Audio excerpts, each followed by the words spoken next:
Hello friends, welcome to my channel best classes. आज अपनी इस वीडियो में हम क्लास 10th का important chapter that is heredity and evolution को स्टार्ट करने जा रहे हैं।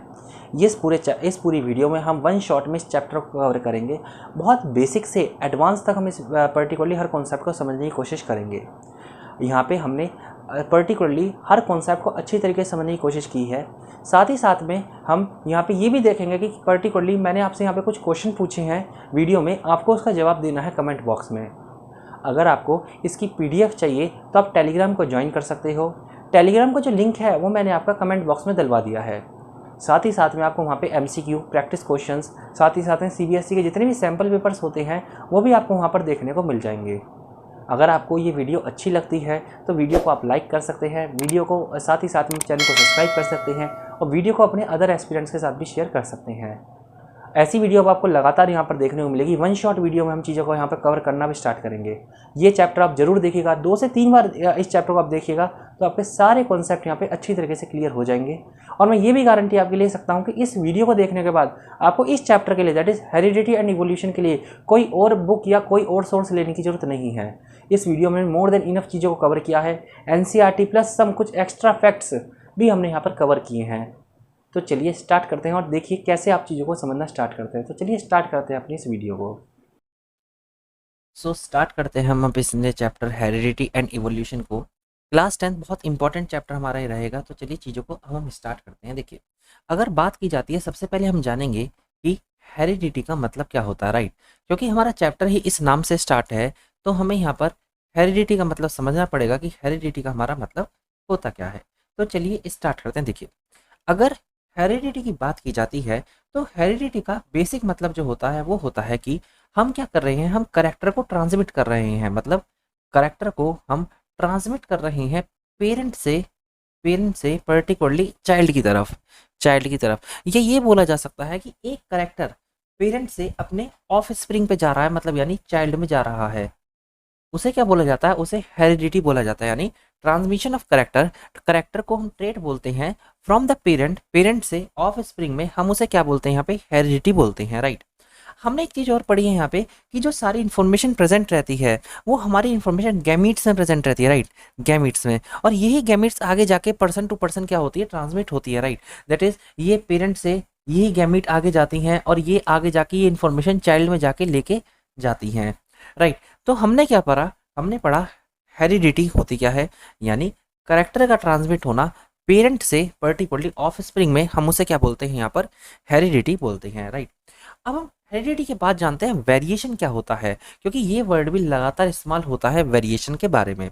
देखिए, वेरिएशन क्या होता है, मैं एक बहुत कॉमन एग्जांपल लूंगा और आप चीज़ों को बहुत आसानी से समझ जाओगे। देखिए, सपोज कीजिए ये एक इंडिविजुअल है और ये एक दूसरा इंडिविजुअल, राइट। सपोज कीजिए ये इसका नाम ए है और इसका नाम क्या है, बी है, ठीक है। अब हमने एक चीज़ यहाँ पे हमेशा देखी होगी और आपने भी एक चीज़ हमेशा नोटिस की होगी कि ये दोनों पर्सन यानी ये ए और ये बी कभी सिमिलर नहीं हो सकते, राइट, कभी सिमिलर नहीं हो सकते। इनके अंदर कोई ना कोई डिफरेंस जरूर होगा, कोई ना कोई डिफरेंस इन दोनों के अंदर जरूर प्रेजेंट होगा। जब भी कोई इंडिविजुअल्स के बीच के करेक्टर में कोई डिफरेंस होता है, यानी किसी की कोई फिजिकल अपीयरेंस में जो भी कोई डिफरेंस होता है, हम उसे क्या बोलते हैं, वेरिएशन बोलते हैं। सपोज कीजिए ये, अगर आप यहाँ पे एक डायग्राम देखोगे तो मैंने यहाँ पे एक डायग्राम लिया है, उससे आप और चीज़ों को अच्छी तरीके से समझोगे। ये डायग्राम में इस पर्सन का ईयर दे रखा, राइट, और ये देखोगे तो यहाँ से इसका जो ईयर लॉब है ये क्या है, दैट इज ये यहाँ पे बिल्कुल फ्री है, ये फ्री है, लेकिन यहाँ पे इसका ईयर लॉब बिल्कुल कनेक्टेड है। इसे ही वेरिएशन बोला जाता है कि मतलब दो इंडिविजुअल के बीच में जो उनका डिफरेंस होगा, यानी उनके जो फिजिकल कैरेक्टरिस्टिक होंगे या उनके जेनेटिक मेकअप जो होगा उसमें जो चेंजेस होगा उसे हम वेरिएशन बोलते हैं। तो दो चीज़ हमने अभी तक पढ़ी। पहली चीज़ हमने क्या पढ़ी, पहली पढ़ी हमने वेरिएशन क्या है, से पहले हेरिडिटी पढ़ा कि करेक्टर का ट्रांसमिट होना particularly from the parent to offspring, हम उसे हेरिडिटी बोलते हैं। फिर हमने पढ़ा कि वेरिएशन क्या होती है। वेरिएशन की बात की जाती है तो पर्टिकुलरली वेरिएशन क्या है, दैट इज ट्रेट का पर्टिकुलर डिफरेंस होना दो इंडिविजुअल्स के बीच में, हम उसे वेरिएशन बोलते हैं, राइट। अब हमें जानना पड़ेगा कि जेनेटिक्स क्या है, दैट इज जेनेटिक्स होती क्या है। देखिए, जेनेटिक्स क्या है, एक तरीके की आपकी स्टडी है, दैट इज ये एक तरीके की हमारी स्टडी देखी जाती है और ये स्टडी बताती क्या है, एक्चुअली होता क्या है, जो ब्रांच पर्टिकुलरली हमारी साइंस की एक ब्रांच होती है जिसे हम जेनेटिक्स बोलते हैं, और ये डील करती है पर्टिकुलरली हेरिडिटी और वेरिएशन से, कि जितनी भी इनकी स्टडी होती है हेरिडिटी के बारे में या वेरिएशन के बारे में, जितनी भी इनकी स्टडी होती है उन्हें हम जेनेटिक्स बोलते हैं। That is the branch of science which deal with the study of heredity and variation is called as genetics.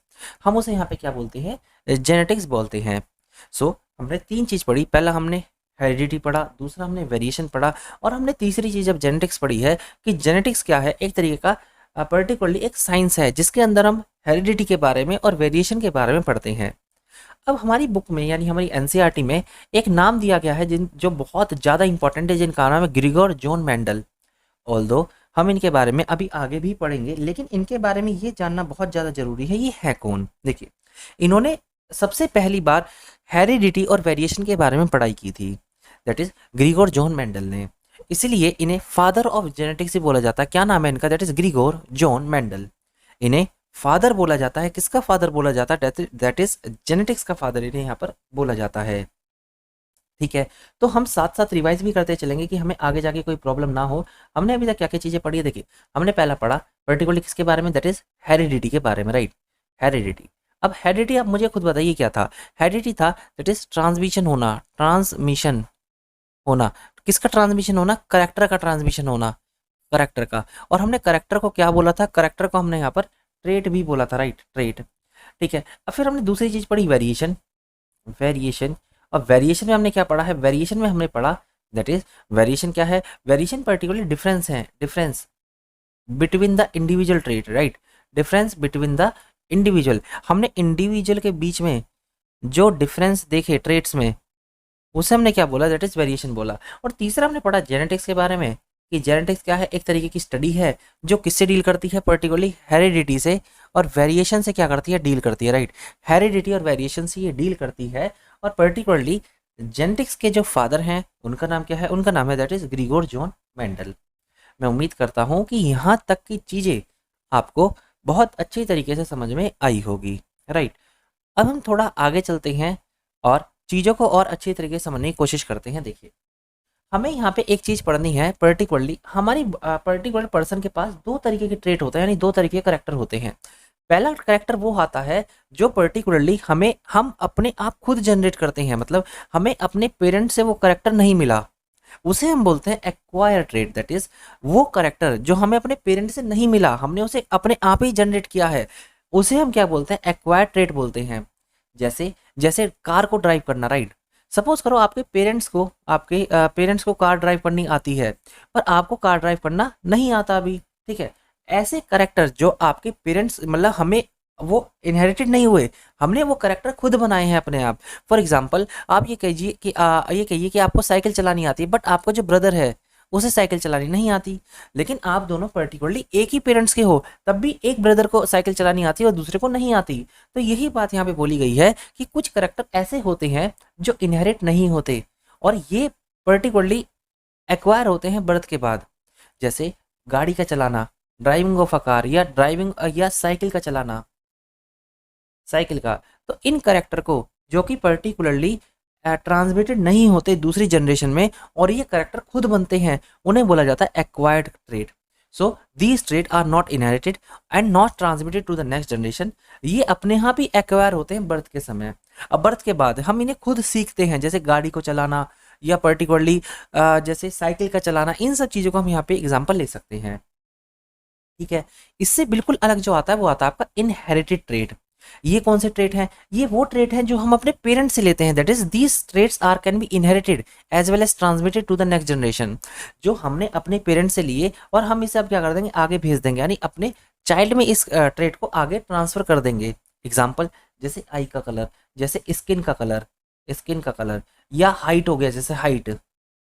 ये कुछ ऐसे एग्जाम्पल है जिनका हम एग्जाम्पल ले सकते हैं, जैसे स्किन कलर हो गया या हाइट हो गया। पर्टिकुलरली ये जो ट्रेट्स होते हैं, यानी ये जो करेक्टर होते हैं, ये हम अपने पेरेंट्स से लेते हैं और इसे हम आगे ट्रांसमिट भी कर देते हैं। सो हमने अभी तक क्या पढ़ा, मैं आपका सही टाइम पे रिवीजन भी कराता हुआ चल रहा हूँ कि बिल्कुल ही प्रॉब्लम ना हो। हमने जाना ट्रेट दो तरीके के होते हैं, राइट। एक था आपका कौन सा, दैट इज एक था आपका एक्वायर, एक था आपका पर्टिकुलरली इनहेरिटेड, राइट, इनहेरिटेड। देखिए इनहेरिटेड तो नाम से ही पता चल रहा है, ये तो हमें नाम से ही पता चल रहा है। अगर एक्वायर की बात की जाती है तो ये क्या है, जो हमने एक्वायर करें ये ट्रांसमिटेड नहीं होते, नॉट ट्रांसमिटेड, ये ट्रांसमिटेड नहीं होते। लेकिन ये क्या है, ये ट्रांसमिटेड हो जाते हैं, ये ट्रांसमिटेड हो जाते हैं, राइट। सो एक्वायर्ड ट्रांसमिटेड नहीं होते, जैसे ड्राइविंग ऑफ कार, गाड़ी का चलाना, राइट, ये करेक्टर ट्रांसमिट नहीं होता। लेकिन वहीं अगर बात की जाती है पर्टिकुलरली आपकी, जैसे कि स्किन कलर हो गया या आई का कलर हो गया, हम इसे इनहेरिटेड कर लेते हैं, तो हम इसे क्या बोलेंगे, आपका इनहेरिटेड ट्रेट यहाँ पे हम बोलेंगे। मैं उम्मीद करता हूँ कि यहाँ तक की चीज़ें भी आपको बहुत अच्छी तरीके से समझ में आई होगी, ठीक है। अब हम और आगे चलते हैं और चीज़ों को समझते हैं। ये चीज़ आपकी यहाँ पे लिख भी रखी है, इनहेरिटेड ट्रेट की डेफिनेशन यहाँ पे है क्या। अब हम जानेंगे पर्टिकुलरली डीएनए क्या होता है। डीएनए हम एक बेसिक चीज़ें जानते हुए चलते हैं, जहाँ जहाँ से क्वेश्चन बने हैं, और एनसीईआरटी को बहुत अच्छी तरीके से हमने समझने की कोशिश कर रहे हैं, एनसीईआरटी की हर एक लाइन को, कि कहाँ कहाँ से क्वेश्चन हमें देखने को मिले हैं। देखिए अगर डीएनए की बात की जाती है, डीएनए की डेफिनेशन क्या होती है, डीएनए की डेफिनेशन होती है दैट इज, यहाँ मैं पेन का चेंज कर लेता हूँ कलर, या that is deoxy ribo nucleic acid, deoxy ribo nucleic, that is nucleic acid. ये हमारी किसकी डेफिनेशन है, पर्टिकुलरली हमारे डीएनए की डेफिनेशन होती है, ठीक है। ये आपका एमसीक्यू बन सकता है कि एक ह्यूमन लेंथ, जो ह्यूमन का जो डीएनए होता है उसकी लेंथ लगभग लगभग 2.2 मीटर होती है। ये हमें कुछ इस तरीके दिखता है डीएनए, इस तरीके से, ये बिल्कुल इस तरीके से प्रेजेंट रहता है एक सेल के अंदर। सपोज करो हमारा एक ही सेल इस तरीके से प्रेजेंट है, लाइक दैट, और इसके अंदर ये हमारा क्या है, दैट इज ये हमारा पर्टिकुलर डीएनए है, डीएनए। सो ये एक तरीके का थ्रेड लाइक स्ट्रक्चर होता है, और ये कहाँ प्रेजेंट है, पर्टिकुलरली ह्यूमंस में हमें देखने को मिलता है, वैसे और जगह भी और ऑर्गेनिज्म में भी देखने को मिलेगा। लेकिन अगर ह्यूमंस की बात करते हैं तो ह्यूमंस में इसकी जो लेंथ होती है वो 2.2 मीटर लॉन्ग होती है, 2.2 मीटर, राइट, 2.2 मीटर होती है। और ये स्कैटर्ड फॉर्म में रहता है इस तरीके से, जैसे आपको ये दिख रहा है स्कैटर्ड फॉर्म में। सो हमने अभी तक क्या जाना, हमने डीएनए के बारे में डिस्कस कर लिया कि डीएनए क्या है, दैट इज डीऑक्सीराइबोन्यूक्लिक एसिड है। ह्यूमन के डीएनए की लेंथ कितनी होती है, लगभग लगभग 2.2 मीटर होती है। फिर ये एक थ्रेड लाइक स्ट्रक्चर है, जैसे कि हमने यहाँ पे डायग्राम में देखा, और ये स्कैटर्ड फॉर्म में प्रेजेंट होता है, क्रोमेटिन के फॉर्म में, लाइक ऐसे ऐसे इस तरीके से, ये इस तरीके से प्रेजेंट होता है, बिल्कुल, ठीक है। अब इसके बाद आता है दैट इज क्रोमोसोम। अब ये क्रोमोसोम क्या है, देखिए होता क्या है, अगर आप किसी सेल को देखोगे, सेल को, सेल में हमें पर्टिकुलरली डीएनए ऐसे नहीं दिखेगा, ऐसे पड़ा हुआ नहीं, इस डीएनए को कंडेंस करके, इस डीएनए को कंडेंस करके कुछ इस तरीके से हमें देखने को मिलता है, इस तरीके से, इस तरीके से, इस तरीके से हमें देखने को मिलता है इस सेल के अंदर, ऐसे इस तरीके से हमें ऐसे देखने को मिलता है ये, दैट इज। अब इस डीएनए ने क्या करा है, अपने आप को कॉइल करके कंडेंस कर लिया है, बिल्कुल ऐसे, बिल्कुल इसने अपने आप को एक शेप में ला दिया, यानी कंडेंस कर लिया है। So it is a coil and condense form होती है डीएनए की, ठीक है। ये किस किस का बना होता है, क्रोमोसोम। क्रोमोसोम में आपको पर्टिकुलरली दो चीज देखने को मिलती है, एक तो होता है आपका डीएनए, एक होता है आपका डीएनए, एक होता है आपका प्लस प्रोटीन, एक होता है प्रोटीन, राइट। डीएनए और प्रोटीन हमें इसमें पर्टिकुलरली देखने को मिलता है, ठीक है। सो हमने ये जाना कि क्रोमोसोम क्या है, क्रोमोसोम कोइल्ड फॉर्म होती है किसकी, दैट इज डीएनए की। और इसमें हमें बेसिकली डीएनए और प्रोटीन हमें देखने को मिलता है किसके अंदर, क्रोमोसोम के अंदर, राइट। हमारी बॉडी में, ह्यूमन बॉडी में पर्टिकुलरली 46 क्रोमोसोम प्रेजेंट रहते हैं, 46 क्रोमोसोम, यानी हमारे अंदर 23 पेयर होते हैं, 23 पेयर, राइट, 23 पेयर होते हैं, जिसमें 22 पेयर हमारे नॉर्मल होते हैं, और एक पेयर हमारा पर्टिकुलरली जो हमारे सेक्स जो क्रोमोसोम होते हैं उनका एक पेयर प्रेजेंट रहता है। तो क्रोमोसोम क्या था, हमने वो भी जाना कि कॉइल और कंडेंस फॉर्म होती है डीएनए की। इसमें क्रोमोसोम में दो चीज प्रेजेंट रहती है, एक आपका डीएनए होता है और एक आपका प्रोटीन होता है। हमारे ह्यूमन में लगभग लगभग 23 पेयर्स प्रेजेंट रहते हैं एक डीएनए के, यानी क्रोमोसोम के। और क्रोमोसोम क्या है, एक तरीके कंडेंस फॉर्म है डीएनए का। तो डीएनए क्या था, डीएनए आपका भी हमने यहाँ पे पढ़ लिया है। चलिए अब चलते हैं और आगे, और चीज़ों को और अच्छी तरीके से हम समझने की कोशिश करते हैं। अब आता है जीन, कि जीन का मतलब क्या होता है। देखिए जीन भी बहुत अच्छी तरीके से हमें समझ में आ जाएंगे कि जीन पर्टिकुलरली है क्या। देखिए इससे हम दो तीन चीज़ें समझेंगे जो कि आपको बहुत ज़्यादा जरूरी है। देखता हूँ मैं, अगर यहाँ पे पेज हो, देखिए यहाँ हम समझ लेते हैं। देखिए जीन क्या होता है, सपोज करो ये हमारा एक सेल है और इसके अंदर हमारे क्रोमोसोम प्रेजेंट है इस तरीके के, यानी हम यहाँ पे पेन ले लेते हैं दूसरा, यानी हमारे क्रोमोसोम इस तरीके से प्रेजेंट है, ये रहे। ये क्या थे क्रोमोसोम, ये कंडेंस फॉर्म है, किसके कंडेंस फॉर्म है, ये डीएनए के कंडेंस फॉर्म है, राइट। इस तरीके से हमारे क्रोमोसोम प्रेजेंट है। अब होगा क्या, अब होगा क्या पर्टिकुलरली, यहाँ पे छोटे छोटे ना, यहाँ पे यानी जस्ट कलर हम यहाँ पे चेंज करेंगे। यहाँ पे सपोज करो इस वाले पार्ट में कुछ इन्फॉर्मेशन है, इसमें इन्फॉर्मेशन है कि हमारे पर्टिकुलरली आई का कलर क्या होगा, आई का कलर। यहाँ पे इन्फॉर्मेशन है इस वाले पार्ट में क्रोमोसोम है कि उस पर्सन की हाइट कितनी होगी जिसमें क्रोमोसोम जाएगा। ठीक है। सो होता क्या है, जब हमारा जो क्रोमोसोम है उसमें जगह जगह इंफॉर्मेशन प्रेजेंट रहती है। The segment of DNA carry particular information. जैसे यहाँ पे प्रेजेंट है कि हमारे आई का कलर क्या होगा वो यहाँ प्रेजेंट है, या हमारी हाइट क्या होगी वो यहाँ प्रेजेंट है। तो इन सेगमेंट्स को, यानी जैसे ये वाली सेगमेंट है, राइट, ये वाली सेगमेंट है, इसे हम क्या कहेंगे, इसे हम जीन कहेंगे, अब इसे नाम दे देंगे जीन। ये वाली जो सेगमेंट है ये, इसे भी हम क्या कहेंगे, इसे भी हम क्या कहेंगे, दैट इज जीन कहेंगे, जीन। सो जीन क्या होता है, जीन पर्टिकुलरली सेगमेंट होती है डीएनए की और इसमें पर्टिकुलर इंफॉर्मेशन प्रेजेंट रहती है। जैसे क्या पेयर्स में हमारी जो पर्टिकुलरली आई का कलर क्या होगा वो पर्टिकुलरली यहाँ पे जीन से प्रेजेंट होती है। और दूसरी और सबसे इंपॉर्टेंट बात, हमेशा जो जीन है वो पेयर में होते हैं, पेयर में। जैसे जैसे सपोज करो एक टॉल प्लांट है तो उसके जीन कुछ इस तरीके से प्रेजेंट रहेंगे, दैट इज कैपिटल टी, या वो इस तरीके से ही प्रेजेंट हो सकते हैं, इस तरीके से। ऑल्दो हम इसके बारे में अभी जानेंगे, लेकिन ये याद रखना कि हमेशा जीन जो होते हैं वो पेयर्स में एग्जिस्ट करते हैं। आपको कभी सिंगल जीन ऐसे नहीं दिखेगा, वो हमेशा पेयर्स में प्रेजेंट रहता है, इस तरीके से, इस तरीके से। यही बात इन्होंने यहाँ पे बोली है कि जीन हमेशा पेयर्स में काम करता है, दैट इज। एक इंपॉर्टेंट लाइन, जो जीन वर्ड है वो मेंडल के समय नहीं आया था, please keep this in mind कि जो हमारा जीन वर्ड है वो मेंडल के समय ये वर्ड नहीं आया था। उन्होंने जो इस्तेमाल करा था वो वर्ड इस्तेमाल करा था, दैट इज फैक्टर। ठीक है। तो जीन क्या था, जीन एक तरह पर एक सेगमेंट है डीएनए की जो एक पर्टिकुलर इन्फॉर्मेशन को लेके चलता है। एग्जाम्पल जैसे जीन हो गया आई कलर का जीन, हमारा जीन हमेशा वर्क करते हैं पेयर्स में, जैसे कि बिग टी और स्मॉल टी, इस तरीके से हमेशा पेयर रहता है, मतलब एक पेयर रहेगा कि पेयर्स में हमेशा काम करते हैं। जैसे tallness and dwarf gene are represent करे जाते हैं इस तरीके से। ठीक है। तो हमने जीन के बारे में पढ़ा कि जीन पर्टिकुलरली होते क्या है। ठीक है। अब हम जानते हैं एक और concept, that is a diploid organism क्या होते हैं और हैप्लॉयड ऑर्गेनिज्म होते क्या हैं। देखिए, ह्यूमन बीइंग जो है वो डिप्लॉयड ऑर्गेनिज्म होते हैं, मतलब क्या है, देखिए सपोज करो ये हमारा एक सेल है, जस्ट अ मिनट, सपोज कीजिए ये हमारा एक सेल है लाइक दैट। ठीक है। अब इसके अंदर हमारे क्रोमोसोम प्रेजेंट है, इसके अंदर हमारे क्रोमोसोम इस तरीके से प्रेजेंट है, इस तरीके से, ये हमारे क्रोमोसोम प्रेजेंट है इस तरीके से। ठीक है। अब डिप्लॉयड ऑर्गेनिज्म क्या होता है, डिप्लॉयड ऑर्गेनिज्म हमारा क्या होता है, डिप्लॉयड ऑर्गेनिज्म वो ऑर्गेनिज्म होते हैं जहां पे एक तरीके से पर्टिकुलरली हमें क्रोमोसोम इस तरीके से दिख रहे हैं, यानी पेयर्स में दिख रहे हैं, एक पेयर, एक ये रहा, एक ये रहा, ऐसे इसमें भी एक ये रहा और एक ये रहा, पर्टिकुलरली एग्जिस्ट कर रहे हैं पेयर्स में, पेयर्स में एग्जिस्ट कर रहे हैं। इन्हें क्या बोला जाता है, डिप्लॉयड ऑर्गेनिज्म बोला जाता है, that is when the chromosome are present in pairs, यानी जब क्रोमोसोम पेयर्स में प्रेजेंट रहते हैं। वहीं अगर आप हैप्लॉइड की बात करोगे, हैप्लॉइड ऑर्गेनिज्म में इस तरीके दिखता है, अगर ये हैप्लॉइड है तो इस तरीके से, बस एक डीएनए, एक पर्टिकुलर सेगमेंट प्रेजेंट होगी यहाँ पे क्रोमोसोम की, इसे बोला जाता है that is your haploid organism. अगर हम ह्यूमंस की बात करते हैं तो ह्यूमन बीइंग डिप्लॉयड ऑर्गेनिज्म होते हैं। बस हमारी बॉडी में दो सेल हैं जो हमारे हैप्लॉइड होते हैं, एक हमारा स्पर्म है और एक हमारा ओवम है।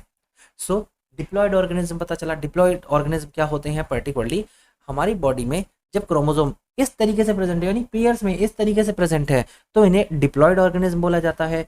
लेकिन अगर वो पर्टिकुलरली सिंगली प्रेजेंट है तो उन्हें क्या बोला जाता है, आपका हैप्लॉइड ऑर्गेनिज्म यहाँ पर बोला जाता है। मैं उम्मीद करता हूँ कि यहाँ तक की चीज़ें अब आपको बहुत अच्छी तरीके से समझ में आई होंगी। तो चलिए चलते हैं आगे और चीज़ों को और अच्छी तरीके से समझने की कोशिश करती हैं। ठीक है। ये मैं उम्मीद कर रहा हूँ कि यहाँ तक चीज़ आपको समझ में आ चुकी है। अब हमें एक चीज़ और पढ़ना है, अब हमें पढ़ना है एलील्स क्या होते हैं, right, that is what is mean madam allele, कि एलील होते क्या हैं। देखिए, अगर एलील्स की बात की जाती है तो मैं यहाँ पे एक पर्टिकुलरली एक स्क्रीन पे हम चीज़ों को समझ लेते हैं कि एलील हमारा होता क्या। देखिए, अगर एलील की बात की जाए तो मैंने अभी आपको एक बात बताई थी, ये हमें चीज़ समझ में आएगी जीन से। जीन हमेशा पेयर्स में एग्जिस्ट करते हैं, राइट, पेयर्स में, जैसे कि एक बिग टी और एक स्मॉल टी, या एक दोनों ही कैपिटल टी या दोनों ही स्मॉल टी, राइट।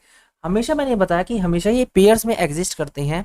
अब देखिए होता क्या है, ये अगर हमारा पूरा जीन है, ये हमारा पूरा जीन है और यहाँ पे हमें दो एलील देखने को मिल रहे हैं। अब मतलब क्या है, मतलब ये देखिए, ये जो है ये वाला टी, ये एक एलील है और ये जो दूसरा टी है ये पर्टिकुलरली दूसरा एलील है।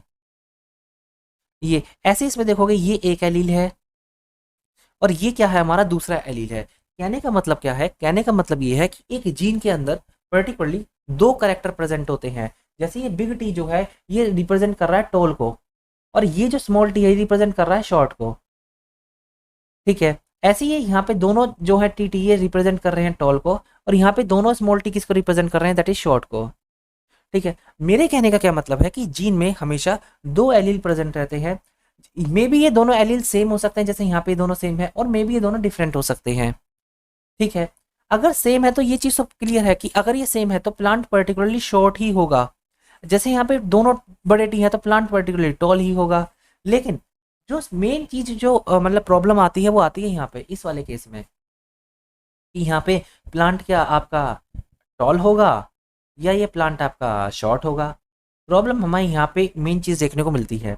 देखिए होता क्या है, अगर मैं यहाँ पे देखूँ, जस्ट अ मिनट, यहाँ पे हम थोड़ा इरेजर का इस्तेमाल कर लेते हैं, या अगर हम यहाँ पे चीज़ों को समझें तो देखिए होता क्या है, क्योंकि इसमें दो करेक्टर प्रेजेंट है, एक बिग टी है एक स्मॉल टी है, राइट। अब होता क्या है, या तो बिग टी अपने आप को दैट इज रिप्रेजेंट करेगा या स्मॉल टी। इस केस में अगर ये बिग वाला टी या ये कैपिटल टी अपने आप को रिप्रेजेंट करता है तो प्लांट क्या बनेगा, दैट इज हमारा टॉल बनेगा, राइट, टॉल। और जब इस पूरे केस को क्या कहा जाता है, इस पूरे केस को कहा जाता है that is dominant, dominant allele. यानी ये डोमिनेंट हो गया, इसने अपने आप को रिप्रेजेंट कर लिया, इसे बोला गया है दैट इज डोमिनेंट एलील। और यहाँ पे जो कैपिटल यानी ये जो स्मॉल टी प्रेजेंट है, ये वाला स्मॉल टी, इसे बोला जाएगा रिसेसिव, यानी ये अपने आप को रिप्रेजेंट नहीं कर पाया। हमने क्या पढ़ा, हमने पढ़ा एलील क्या होते हैं। हमें पता है जीन मोस्टली पेयर्स में एग्जिस्ट करते हैं, इसमें मे बी सेम कैरेक्टरिस्टिक हो सकती है, जैसे दोनों ही कैपिटल टी है तो प्लांट टी हमारा टॉल होगा। कई बार क्या होता है, कैपिटल टी यानी ये टॉल प्लांट के लिए है और ये स्मॉल प्लांट के लिए है, तो प्लांट टॉल बनेगा या स्मॉल बनेगा। जोन सा एलील अपने आप को एक्सप्रेस कर सकता है, जैसे यहाँ पे कैपिटल टी ने एक्सप्रेस किया तो इसे बोला जाएगा डोमिनेंट एलील, यानी जो प्लांट होगा वो हमारा टॉल होगा। और जो अपने आप को एक्सप्रेस नहीं कर पाया उसे हम बोलेंगे दैट इज रिसेसिव, ठीक है। ये चीज हमने यहाँ पे पढ़ी है, और देखिए यही चीज हमें यहाँ पे जाननी भी है, इन्होंने भी बोला है the gene which decide the appearance of the organism even in the presence of the recessive gene. जैसे टी और टी हो गया, यहाँ पे ये बड़े वाला टी क्या कर रहा है, रिप्रेजेंट करा रहा है कि प्लांट हमारा टॉल होगा, और यहाँ पे स्मॉल टी भी है लेकिन ये अपने आप को रिप्रेजेंट नहीं कर पा रहा, तो इस वाले कैपिटल टी को हम क्या बोलेंगे, कैपिटल टी को हम दैट इज डोमिनेंट बोलेंगे। वहीं जो ये स्मॉल टी है हम इसे क्या बोलेंगे यहाँ पर, रिसेसिव यहाँ पे हम बोलेंगे, ठीक है। तो मैं उम्मीद करता हूँ कि अब आपको ये एलील का कॉन्सेप्ट क्लियर हुआ होगा। एक बार आगे लेक्चर ले जाने से पहले हमारा एक फर्ज बनता है कि हम एक पूरा जो भी हमने पढ़ा उसे एक बार रिवाइज करें, राइट, कि हम एक बार उसे रिवाइज करें। देखिए लेक्चर स्टार्ट हुआ था आपका हेरिडिटी के साथ, अगर आप इस लेक्चर को 2 से 3 बार देख लोगे, बिलीव मी आपको कहीं से कुछ पढ़ने की जरूरत नहीं, पढ़ने की मोर देन इनफ है अगर आप 2 से 3 बार अच्छी तरीके से चीज़ों को समझ लेते हो। देखिए अगर हेरिडिटी की बात की जाती है पर्टिकुलरली, हेरिडिटी क्या करता है, हेरिडिटी यानी ट्रांसमिशन होना करेक्टर का, दैट इज ट्रांसमिशन होना किसका, करेक्टर का, ठीक है, करेक्टर, ट्रांसमिशन ऑफ करेक्टर। फिर हमने दूसरी चीज पढ़ी थी वेरिएशन के बारे में, वेरिएशन, वेरिएशन क्या था, वेरिएशन डिफरेंस था, दैट इज डिफरेंस, वेरिएशन एक तरीके का डिफरेंस था इंडिविजुअल्स के बीच में। तीसरी चीज क्या थी, तीसरी चीज हमने क्या पढ़ी थी, तीसरी चीज पढ़ी थी हमने पर्टिकुलरली जीन्स क्या होते हैं, और हमने पढ़ा था कि जीन्स एग्जिस्ट करते हैं पेयर्स में, एग्जिस्ट करते हैं पेयर्स में। और हमने ये पढ़ा दैट इज हम जान सकते हैं जैसे कि टी और कैपिटल स्मॉल टी हो गया। फिर हमने एक चीज और जानी कि इन दोनों में से एक ही की पावर है जो अपने आप को एक्सप्रेस कर सकता है। सपोज करो इस कैपिटल टी ने अपने आप को एक्सप्रेस करा तो हम इसे क्या बोलेंगे, डोमिनेंट, डोमिनेंट एलील। और जो अपने आप को एक्सप्रेस नहीं कर पाया हम उसे क्या बोलते हैं, that is recessive, recessive allele, recessive allele हम उसे बोल देंगे। और मैं उम्मीद करता हूँ यहाँ तक कि देखिए हमने बेसिक टर्म अभी पढ़ी है। एक हमने पढ़ा था डीएनए क्या होता है, ह्यूमन डीएनए की लेंथ पड़ी थी लगभग लगभग 2.2 मीटर होती है और ये कुछ इस तरीके से प्रेजेंट रहता है। फिर हमने पढ़ा क्रोमोसोम क्या है, क्रोमोसोम क्या था, क्रोमोसोम पर्टिकुलरली कंडेंस फॉर्म थी डीएनए की, कंडेंस फॉर्म। फिर हमने पढ़ा डिप्लॉयड और हैप्लॉयड ऑर्गेनिज्म क्या है। फिर हमने कुछ एग्जांपल्स पढ़े कि भाई हैप्लॉयड जो पर्टिकुलर सेल हैं वो कौन से हैं, डिप्लॉयड सेल कौन से हैं। डिप्लॉयड सेल हमारी ह्यूमन बॉडी में सारे सेल डिप्लॉयड रहते हैं, 2 को छोड़ के, एक हमारा ओवम होता है, एक होता है हमारा स्पर्म। ये दोनों पर्टिकुलर क्या होते हैं, हमारे पर्टिकुलरली हैप्लॉयड होते हैं, ठीक है। यहाँ तक की चीज़ें हमने अच्छी तरीके से समझ ली हैं। अब हम थोड़ा आगे चलते हैं और चीज़ों को समझने की कोशिश करते हैं। ये भी हमारा जो है यहाँ पे क्लियर हो चुका है, ठीक है। अब हम पढ़ेंगे ये जीनोटाइप और फिनोटाइप क्या होता है। देखिए जीनोटाइप नाम से पता चल रहा है, अगर हम इसके नाम से ही जाए, देखिए मैं आपको कोई नई चीज़ नहीं पढ़ाऊंगा, मैं नाम से ही चीज़ों को अंडरस्टैंड कराने की कोशिश करूंगा। देखिए अगर जीनोटाइप की बात की जाती है, जीनोटाइप होता है जेनेटिक मेकअप ऑर्गेनिज्म का, जेनेटिक मेकअप। सपोज करो ये एक कैपिटल टी है और एक स्मॉल टी प्रेजेंट है, ठीक है। अब हम ये कहेंगे कि इसमें एक कैपिटल टी था और स्मॉल टी था, मेरे को इसकी फिजिकल अपीयरेंस से कुछ भी मतलब नहीं है, मैंने बस इसका जेनेटिकल कंपोजिशन देखी, जेनेटिकल कॉन्स्टिट्यूशन देखा और पर्टिकुलरली ये बता दिया कि अच्छा ठीक है इसमें ये वाले जीन जो है प्रेजेंट है, राइट, इसमें ये वाले जीन क्या है पर्टिकुलरली प्रेजेंट है, जैसे कैपिटल टी स्मॉल टी, ठीक है। बस मेरे को यहाँ से जेनेटिक मेकअप से मतलब है, ठीक है, मुझे कोई मतलब नहीं है कि ये प्लांट बड़ा दिख रहा है छोटा दिख रहा है, नहीं, बस मेरे को जेनेटिक मेकअप से मतलब है। लेकिन फिनोटाइप क्या है, फिनोटाइप आपका फिजिकल अपीयरेंस से मतलब आ जाता है, फिजिकल अपीयरेंस, कि हमारा जो पर्टिकुलरली पेड़ है या हमारा जो पर्टिकुलरली प्लांट है वो दिखेगा कैसे, यानी उसकी फिजिकल अपीयरेंस हमें कैसी दिखेगी, उसे बोला जाता है आपका फिनोटाइप, ठीक है। सो जीनोटाइप क्या था, ये हमारा एक जेनेटिक मेकअप होता है ऑर्गेनिज्म का, कि हमारा पर्टिकुलर प्लांट का जीन्स कंपोजिशन क्या है। वहीं अगर हम बात करते हैं फिनोटाइप की, फिनोटाइप क्या होता है, फिनोटाइप होता है एक तरीके की फिजिकल अपीयरेंस, कि हमारा पेड़ टॉल दिख रहा है, हमारा पेड़ शॉर्ट दिख रहा है, उसे जेनेटिक मेकअप से कोई भी मतलब नहीं होता, ठीक है। तो इन दोनों टर्म में बच्चे बहुत कंफ्यूज रहते थे कि जीनोटाइप क्या है, फिनोटाइप क्या है। तो मैं उम्मीद करता हूँ कि अब आपको इसमें कंफ्यूजन नहीं होने की, कि यहाँ पे जीनोटाइप क्या है और यहाँ पे हमारा फिनोटाइप हमें क्या देखने को मिलता है, ठीक है। अब हम आगे चलते हैं और चीज़ों को समझते हैं। एक और कंडीशन आती है जिसे हम होमोजाइगस और हेट्रोजाइगस कहते हैं। ये कंडीशन बहुत अच्छी है और बहुत हम बहुत आसानी से इसे भी समझेंगे। देखिए होता क्या है, होमोजाइगस का मतलब क्या है, होमोजाइगस, और ये हेट्रोजाइगस का क्या मतलब है, दैट इज हेट्रोजाइगस। अगर होमोजाइगस की बात की जाती है, अगर मैं बात करता हूँ होमोजाइगस की, राइट, अगर होमोजाइगस की बात करें तो हमने अभी एक चीज पढ़ी थी कि जीन जो है हमारे कैसे एग्जिस्ट करते हैं, ये जीन कैसे एग्जिस्ट करते हैं, कि हमारे पेयर्स में एग्जिस्ट करते हैं, पेयर्स में, राइट, पेयर्स में जीन हमारे एग्जिस्ट करते हैं। और जीन अगर जीन में दोनों इस तरीके से प्रेजेंट है, और हम इसे क्या बोल लेते हैं, हम इसे बोल लेते हैं अलील, राइट, ये हमारा क्या था, अलील था।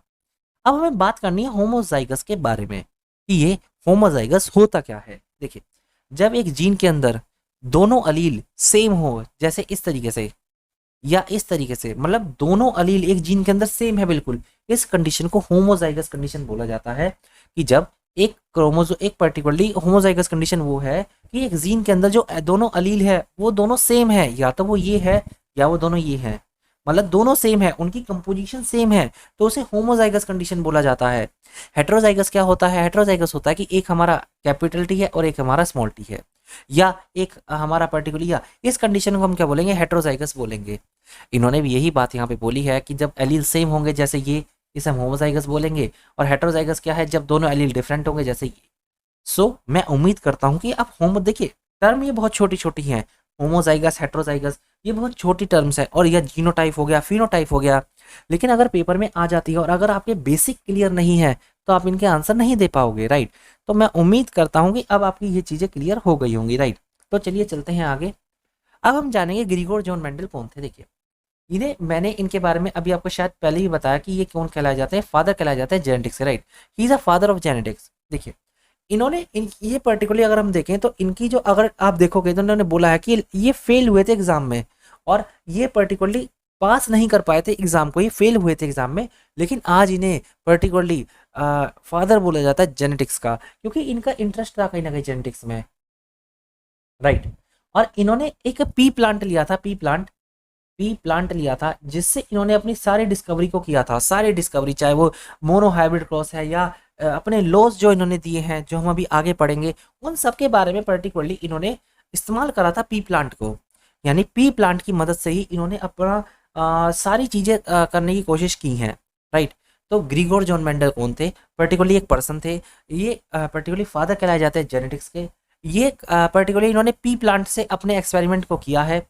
पी प्लांट का साइंटिफिक नेम क्या है, ये आप मुझे कमेंट बॉक्स में कमेंट करके बताओगे कि इसका साइंटिफिक नेम हमें क्या देखने को मिलता है।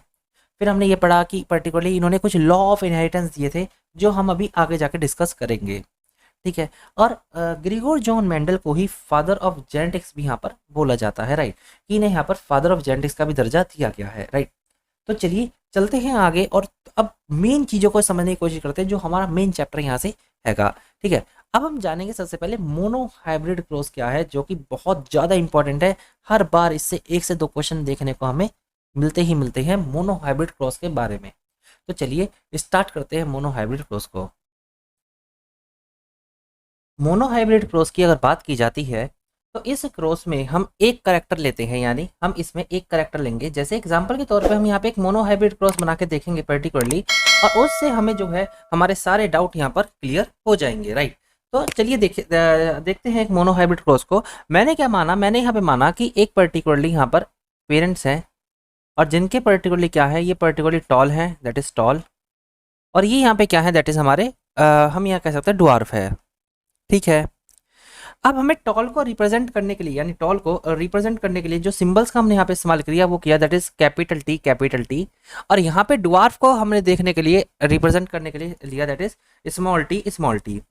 अगर हम इनकी यहाँ पर गैमीट की बात करें, राइट, अगर हम इनकी यहाँ पे गैमीट की बात करते हैं कि इनकी गैमीट यहाँ पर क्या होगी, तो देखिए अगर मैं यहाँ पे गैमीट को लिखूं तो गैमीट हमारा क्या होगा यहाँ पे, दैट इज यहाँ से हमारा गैमीट आएगा कैपिटल टी, एक टी हमारा कैपिटल टी यहाँ से आया, और यहाँ पे जो हमारे ड्वार्फ से जो गैमीट आएगा वो आएगा दैट इज स्मॉल टी, ठीक है।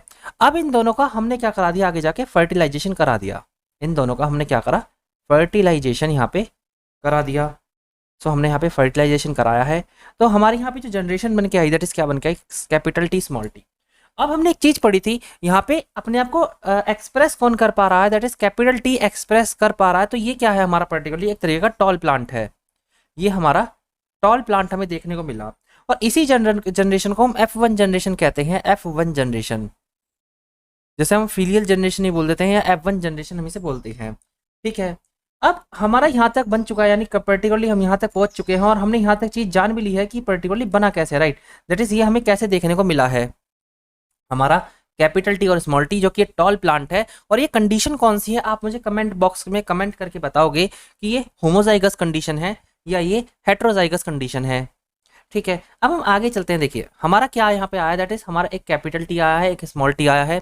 अब हम इसे क्या करेंगे, हम इसे सेल्फ फर्टिलाइजेशन करके, दैट इज हम इसे सेल्फ फर्टिलाइजेशन करेंगे इस तरीके से, और अब हम इसके पर्टिकुलरली F2 जनरेशन को निकालने की कोशिश करेंगे, ठीक है। अगर हम इसमें देखें तो हमारी गैमीट यहाँ पे क्या आएंगी, अगर हम यहाँ पे गैमीट को देखें तो हमारे यहाँ पे जो गैमीट हमें देखने को मिलेगी वो मिलेगी पर्टिकुलरली यहाँ से हमें एक हमारा कैपिटल टी देखने को मिलेगा, एक स्मॉल टी, यहाँ भी हमारा कैपिटल टी देखने को मिलेगा और यहाँ पे भी हमारा स्मॉल टी देखने को मिलेगा, ठीक है।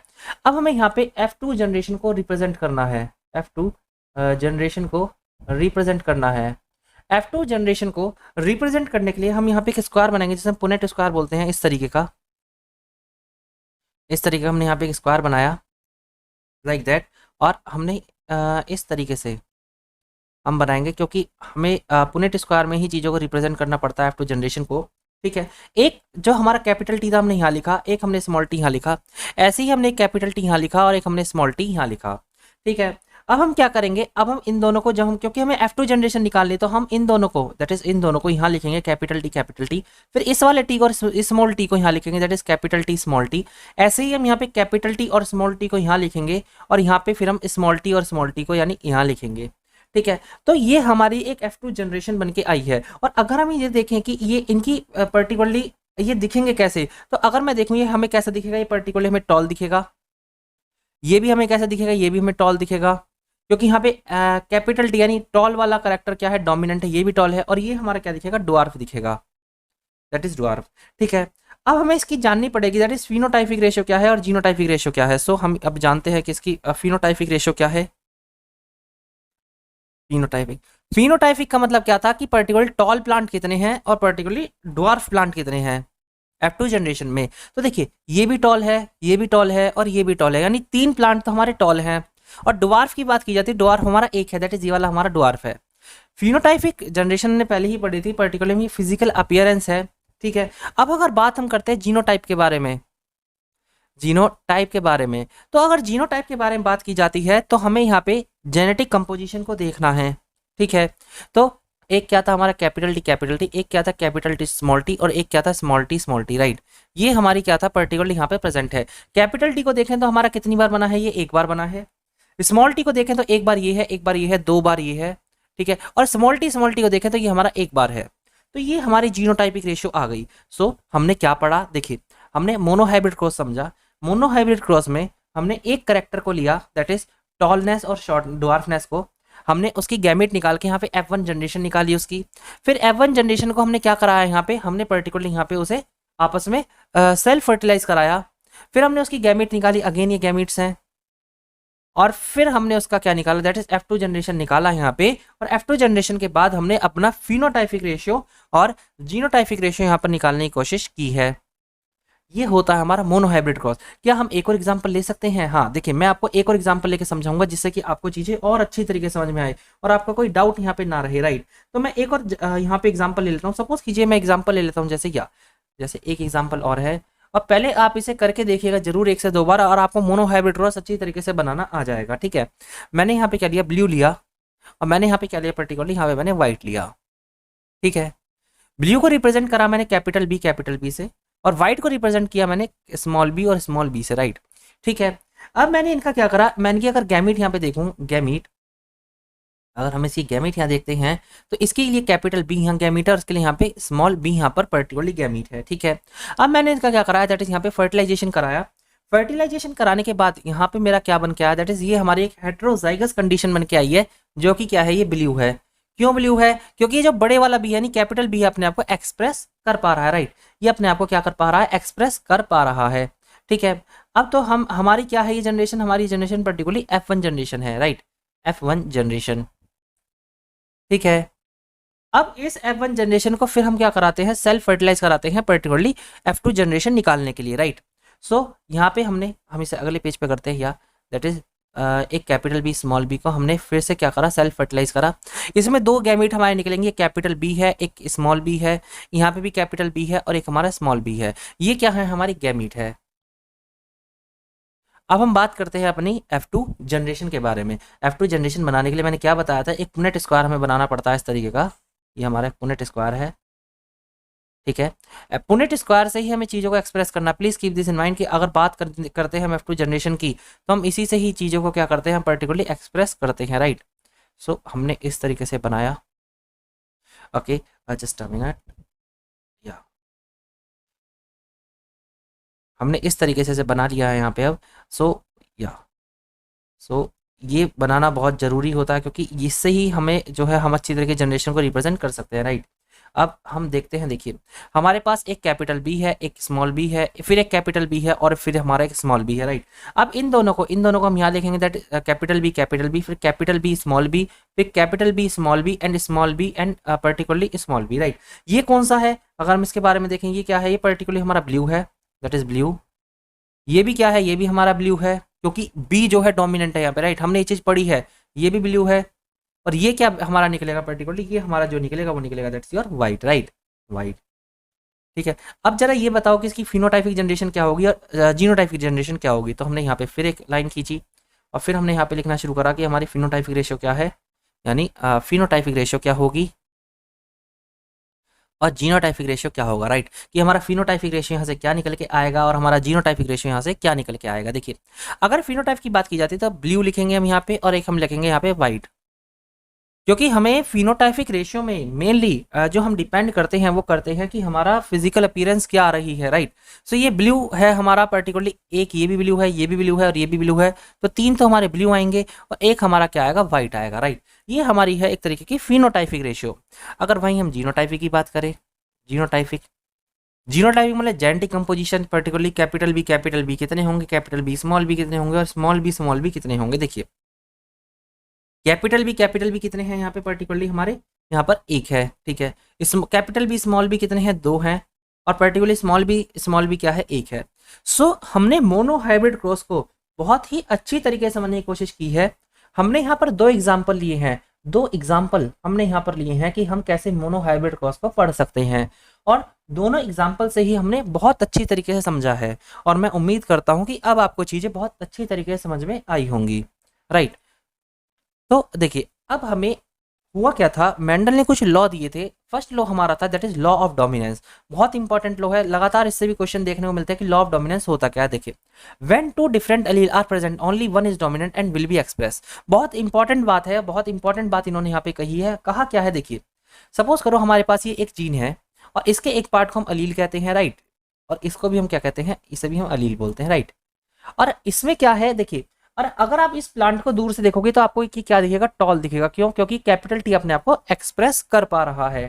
ठीक है, सो इन्होंने भी ये बात बोली थी लॉ ऑफ डोमिनेंस में कि जीन में एक ही एलील अपने आप को एक्सप्रेस कर सकता है, या तो वो कैपिटल टी एक्सप्रेस करेगा या अपने आप को स्मॉल टी एक्सप्रेस करेगा।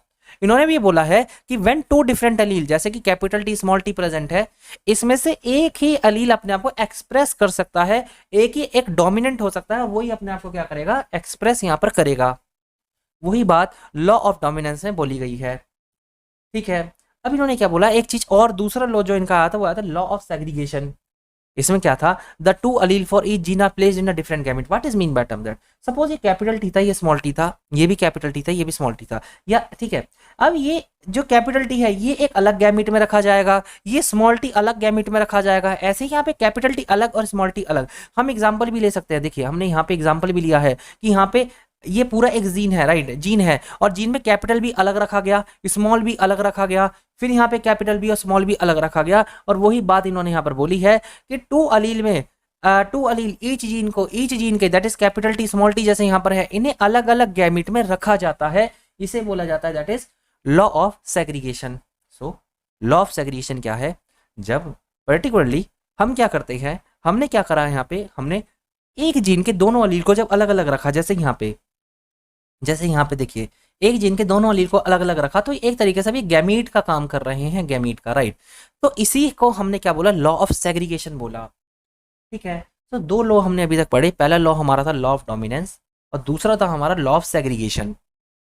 ठीक है, लॉ ऑफ डोमिनेंस क्या था कि जब दो अलील प्रेजेंट होते हैं, जैसे कैपिटल टी स्मॉल टी, इसमें से एक ही अपने आप को क्या कर सकता है, एक्सप्रेस कर सकता है। ठीक है, फिर हमने पढ़ा लॉ ऑफ सेग्रीगेशन के बारे में कि पर्टिकुलरली जब दो अलील होते हैं उन्हें अब अगर हम अलग अलग गैमीट में अलग अलग रखेंगे तो वो अलग अलग गैमीट की तरह वो काम करते हैं। ठीक है, लेकिन अब हम बात करेंगे अपने पर्टिकुलरली डाईहाइब्रिड क्रॉस के बारे में। बहुत इंपॉर्टेंट क्रॉस है और इसमें मैंने बच्चों को देखा है कि बहुत ज़्यादा कंफ्यूज रहते हैं कि डाईहाइब्रिड क्रॉस होता क्या है, कैसे हम इसे पर्टिकुलरली बना सकते हैं। देखिए सबसे पहली बात, इसमें हम दो करेक्टर लेके चलते हैं, टू करेक्टर। हमने एक चीज अभी पढ़ी थी कि अगर हम मोनो हाइब्रिड क्रॉस की बात कर रहे थे उसमें हमने खाली एक करेक्टर लिया था, वन करेक्टर। इसकी बात कर रहे थे हम ये, that is mono hybrid cross की, मोनो हाइब्रिड। लेकिन अगर हम बात करते हैं अपने डाई हाइब्रिड क्रॉस की, तो इसमें हम दो करेक्टर लेके चलते हैं। अब इसमें भी मैं आपको एक एग्जाम्पल से चीज़ों को बहुत अच्छी तरीके से और बहुत सिंपल तरीके से हम यहाँ पे चीज़ों को समझेंगे, राइट। ठीक है, देखिए अगर डाई हाइब्रिड क्रॉस की बात मैं करूं तो मैंने एक एग्जांपल लेता हूं, मैं यहाँ पे एग्जांपल लेता हूं पेरेंट्स का। ठीक है, और पेरेंट्स में मैंने एग्जांपल लिया, एक है हमारा राउंड ग्रीन, बहुत ध्यान से चीज़ों को समझिएगा, बहुत धीरे मैं यहाँ पे चलूँगा। और दूसरा हमारा wrinkle yellow, that is wrinkle yellow. ये आपका एनसीईआरटी का ही एग्जाम्पल है, मैं बाहर से एग्जाम्पल नहीं ले रहा, मैं एनसीईआरटी के ही एग्जाम्पल आपके ले रहा हूँ। ठीक है, अब अगर इनके हम पर्टिकुलरली बात करते हैं गैमिट्स की कि गैमिट्स इनके कैसे बनेंगे, तो देखिए इसमें हम इसे रिप्रेजेंट कर रहे हैं capital are that is capital are just a minute. और हम यहाँ पे ले लेते हैं दैट इज या कैपिटल आर से हमने रिप्रेजेंट करा है पर्टिकुलरली राउंड को। और हम रिप्रेजेंट अगर करें ग्रीन को, दैट इज ग्रीन को हम रिप्रेजेंट करते हैं स्मॉल वाई से, that is small Y just a minute, that is हम रिप्रेजेंट करते हैं स्मॉल वाई से, राइट। सो स्मॉल वाई से हमने रिप्रेजेंट करा ग्रीन को। ऐसे रिंकल की बात करें, रिंकल को हमने रिप्रेजेंट करा स्मॉल आर से, और येलो को रिप्रेजेंट करा हमने कैपिटल वाई से। तो हम इस कैपिटल वाई को थोड़ा बड़ा बना लेते हैं जिससे हमें कन्फ्यूजन ना हो बाद में। ठीक है, क्योंकि यहाँ सबसे ज़्यादा कन्फ्यूजन बच्चों को देखने को मिलती है कि ये होता कैसे है। तो ये कैपिटल वाई। ठीक है, अब मेरे को ऐसे गैमीट निकाल दिया, गैमीट। यही पैटर्न इस्तेमाल किया जाएगा जब आपका बोर्ड में अगर क्वेश्चन आता है, तो यही इस तरीके से ही आपको पैटर्न इस्तेमाल करना है। ठीक है, इसकी गैमीट क्या होगी, इसकी गैमीट होगी कैपिटल आर और ये आपका स्मॉल वाई। इसकी क्या होगा, स्मॉल वाई और आपका कैपिटल वाई, इस तरीके से। ठीक है, अब हम इसकी क्या निकालेंगे, हम इसे फर्टिलाइज कराएंगे, दैट इज फर्टिलाइजेशन। और फर्टिलाइजेशन कराने के बाद हम इसकी F1 जनरेशन निकालते हैं जो इस तरीके दिखते हैं, capital R capital Y small Y. ठीक है, ये क्या है, हमारी F1 जनरेशन है। ठीक है, तो मैं यहाँ डाल देता हूँ, दैट इज ये क्या है, हमारी F1 जनरेशन है। और अगर आप F1 जनरेशन को देखोगे तो F1 जनरेशन आपको दिखने को यहाँ पे मिल रही है, दैट इज अगर हम यहाँ पे F1 जनरेशन देखते हैं तो ये हमारी capital R capital Y small Y है। ठीक है, यहाँ तक की चीज़ें देखिए, वीडियो को 1 से 2 बार जरूर देखिए। थोड़ा हार्ड हमें लगता है डायहाइब्रिड क्रॉस, लेकिन जब हम 1 से 2 बार उसकी प्रैक्टिस कर लेते हैं, चीज़ें हमारे को बहुत आसान लगना स्टार्ट हो जाती हैं। ठीक है, अब देखिए हम करेंगे क्या पर्टिकुलरली, अब हम यहाँ से क्या करेंगे, हम यहाँ से आगे चलने की कोशिश करते हैं। लेकिन उससे पहले अगर हम देखें तो ये हमारा क्या है, ये हमारा राउंड है, क्योंकि कैपिटल आर यहाँ पे डोमिनेंट है, ये हमारा राउंड है, और कैपिटल वाई यहाँ पे डोमिनेंट है, मतलब ये राउंड येलो है। दैट इज ये हमारा क्या निकला यहाँ पे, ये हमारा राउंड येलो निकला। ठीक है, तो मैं यहाँ लिख देता हूँ इस बात को, that is round yellow. Round yellow क्यों है, क्योंकि कैपिटल आर यहाँ डोमिनेंट है और कैपिटल वाई जो कि हमारे येलो को रिप्रेजेंट कर रहा था, राइट। ठीक है, अब हम आगे चलते हैं और चीज़ों को और अच्छी तरीके से समझने की कोशिश करते हैं। देखिए हमारी F1 जनरेशन यहाँ पे आ चुकी है, जो हमारी क्या थी, capital R small R, capital Y और स्मॉल आई। अब हम इसे सेल्फ फर्टिलाइज कराते हैं particularly again capital R small R capital Y small Y से। ठीक है, अब हम यहाँ पे गैमीट देखनी है कि हमारी गैमीट बन के क्या आएंगी। बहुत इंपॉर्टेंट है गैमीट्स का निकालना, क्योंकि गैमीट से ही पूरा हमें यहाँ पे चीज़ों को समझना है, राइट। सो गैमीट निकालने का मैं आपको सबसे आसान तरीका बताऊंगा। देखिए सबसे आसान तरीका क्या है, आप इसका कैपिटल आर लो यहाँ लिखो और एक बार कैपिटल वाई लो यहाँ लिखो। ठीक है, फिर क्या करो, एक बार और कैपिटल आर लो और एक बार स्मॉल वाई लो, ये रहा स्मॉल वाई। अब क्या करो, एक बार आप स्मॉल आर लो, एक बार आप कैपिटल वाई लो। अब क्या करो, एक बार स्मॉल आर लो और एक बार स्मॉल वाई लो। ठीक है, ये हमारा क्या बन गई, हमारी गैमीट्स आ गई। अब हमें कहाँ जाना है, अब हमें जाना है F2 जनरेशन की तरफ। F2 जनरेशन हमें निकालनी है, यानी F2 जनरेशन। और F2 जनरेशन के लिए मैंने आपको पहले ही बताया था कि हमें क्या बनाना पड़ता है, एक हमें पुनेट स्क्वायर यहाँ पे बनाना पड़ता है। सो पहले हम यहाँ पे एक स्क्वायर बनाएंगे, जस्ट अ मिनट या। सो हम यहाँ पे पहले एक स्क्वायर रेडी करते हैं जो कि हमें चीज़ें को अच्छी तरीके से समझने में मदद करेगा, राइट। देखिए सो मैंने यहाँ पे एक स्क्वायर बनाया इस तरीके से।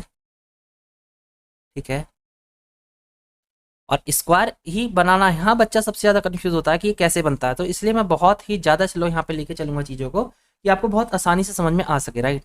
तो ये हमारी यहाँ पे गैमिट्स हमारी यहाँ पे आ जाएंगी, राइट। और दैट इज़ हमें यहाँ पे 4 कॉलम अलग से बनाने पड़ेंगे, that is first second and third and fourth, right.